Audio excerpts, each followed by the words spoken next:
ఆ మరిని పిల్లలందరూ నాన్న నాన్న అని పిలుస్తూ సంతోషంగా ఉంటారు. అప్పుడే మనోహరి ఇదంతా చూస్తూ చాలా టెన్షన్ పడుతూ షాకింగ్ గా వింటూ ఉంటుంది. అయితే మనోహరి ప్లాన్ ప్రకారం రణవీర్ లాయర్ లోపలికి వస్తూ ఉంటారు.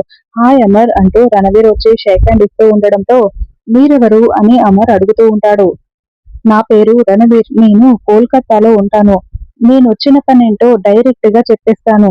నేను నా కూతురు కోసం వచ్చాను. నువ్వు అనుమతిస్తే నా కూతుర్ని నాతో పాటు తీసుకువెళ్ళిపోతాను అని రణవీర్ చెప్తూ ఉంటే, బాగీ రాథోడ్ పిల్లలు అందరూ షాకింగ్‌గా వింటూ ఉంటారు. నీ కూతురు నాతో ఉందా? అని అమర్ ఏమీ తెలియనట్టు అడుగుతూ చాలా షాకింగ్‌గా అడుగుతూ ఉంటాడు.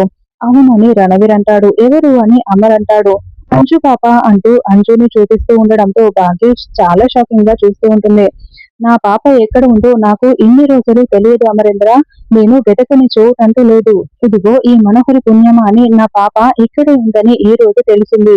మీరు అనుమతిస్తే నేను అంజుని తీసుకువెళ్ళిపోతాను అని రణవీర్ చెప్తూ ఉంటే అంజు చాలా భయపడిపోతూ ఉంటుంది.